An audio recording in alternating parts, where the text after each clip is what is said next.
Oh god, I don't know how to start the video!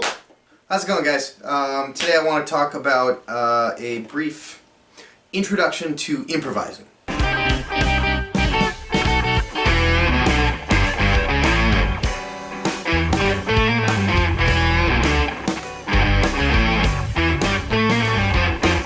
Now, when I say improvising, I don't mean, getting together with your friends and making up a play on the spot or coming up with a scene or anything like that. I mean, like, taking a solo, playing music that hasn't been written yet, and writing on the spot, right? There's a number of different ways to approach this, and these are some concepts that I find helped me when I was starting to get into it. And the first thing that I want to talk about is the difference between, like true improv and pulling out licks. And this is just in the context of like ripping a sweet solo, right?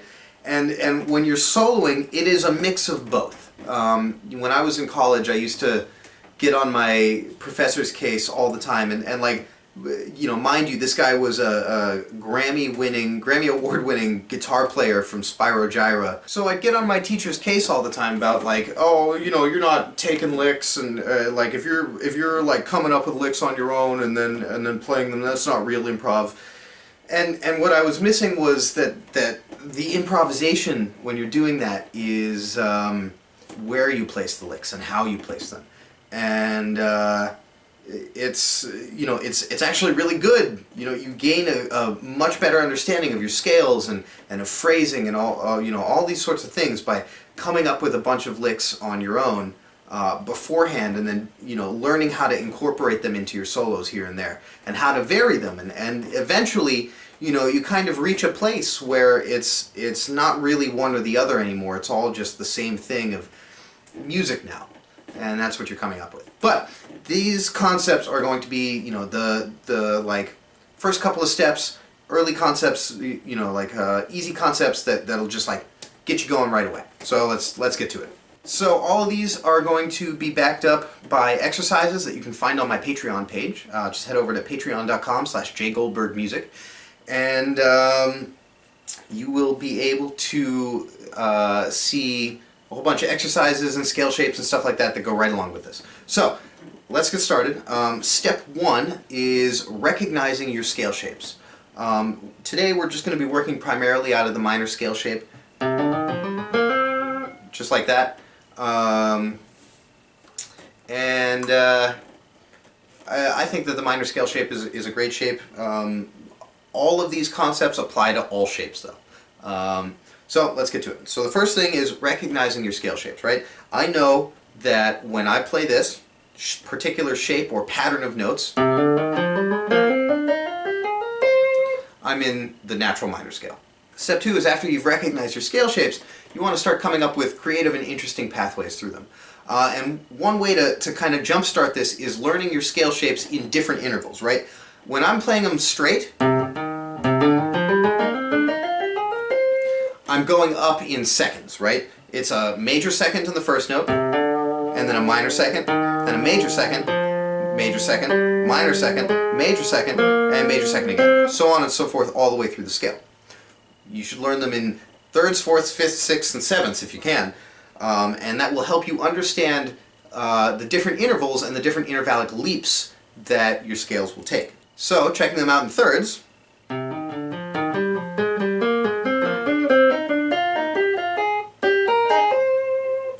and you should be able to do that up and down.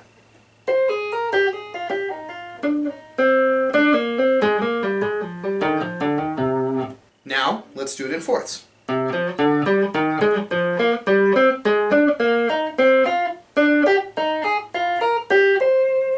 Right, so I'm just going one note and then up a fourth, and then up a note and up a fourth, and so on and so forth. No pun intended.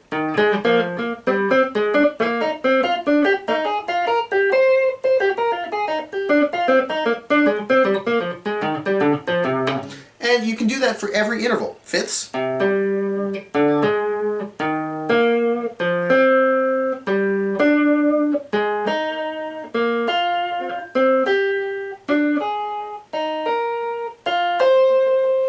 right? Sixths.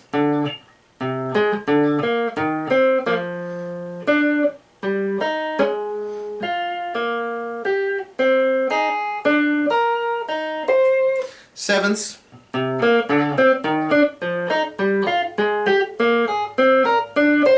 And octaves, of course.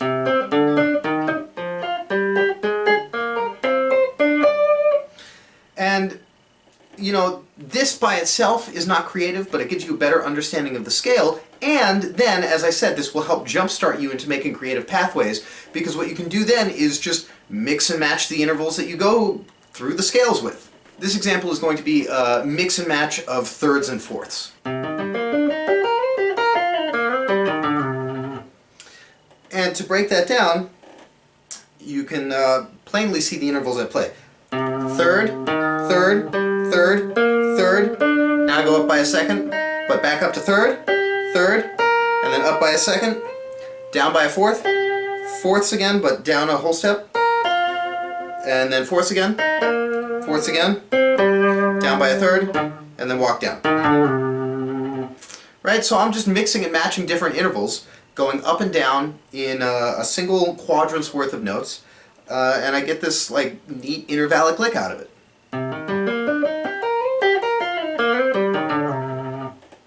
Step 3 is to think rhythmically. A great way to do this is just see how cool you can get with one single note. You know, do something like this.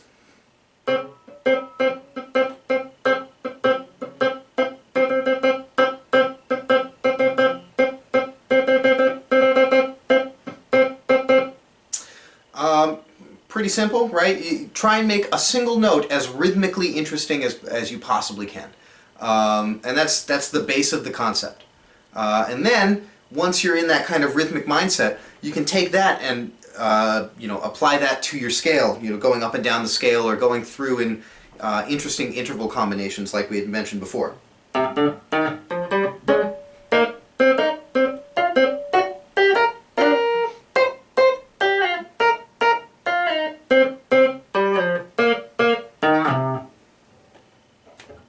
Not too hard. Another thing that you can do is take a sentence and, you know, just use the rhythm, the natural speaking rhythm of the sentence as the rhythm that you're going to apply to your phrase, right? This is a game that I used to play in this improv duo with a drummer friend of mine way back when I lived in New York. This was one of the games that we would play on stage all the time. Is we'd ask the audience for a sentence, and then we'd just turn that sentence into a song, and it was a lot of fun. So, my buddy was reading John Adams by Dave McCullough the other day, and he's provided me with this sentence. Such was the change in his father. Such was the change in his father. Right? It's just right there. Such was the change in his father. Such was the change in his father. And we all speak very rhythmically, so it's not a difficult leap to take the rhythm of your speech and put it into your improvising. Step 4 is thinking melodically, and basically thinking melodically comes down to understanding which notes are going to sound harsh and dissonant, or which notes are going to sound sweet and consonant against each chord. If we are in C minor, right?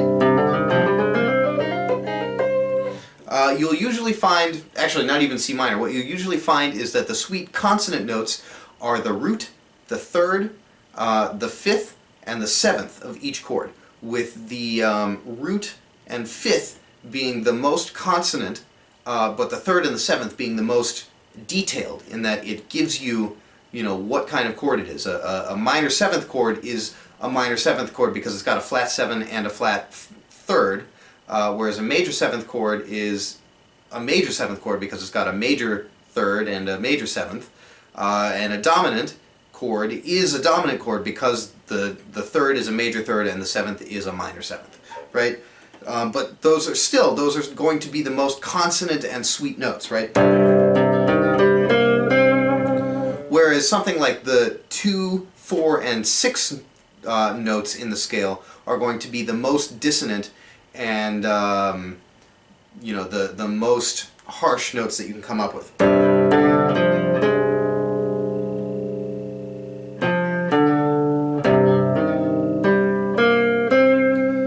And so thinking melodically is all about understanding the push and pull between consonance and dissonance, right?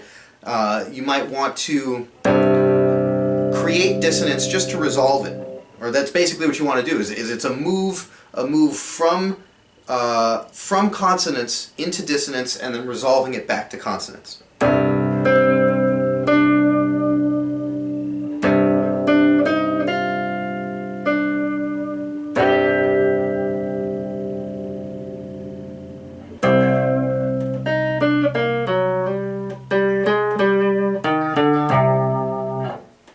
And you can hear there, as the notes pass from tense notes back into smooth notes, that it's like a little mini resolution. And if you start thinking in the push and pull between setting up and resolving dissonance, you'll wind up thinking a lot more melodically. And finally, step 5, or really step 4B, is to start thinking chordally. And basically that means that now you're starting to consider which notes are going to be the smoothest from chord to chord. And that'll often be the change notes from one chord to the next. Hitting the 3rd or the 7th is going to be the most like, this is the new chord of each chord, or hitting the root or the 5th of each chord in the melody on a strong beat is often going to be like, this is the new chord. And so that kind of adds to the melodic nature of a line if you follow through the chord changes. And so you can see this example. It's just going to go from C minor to F minor to C minor to G major and then back to C minor again. And I'm going to be following the chord changes with my notes.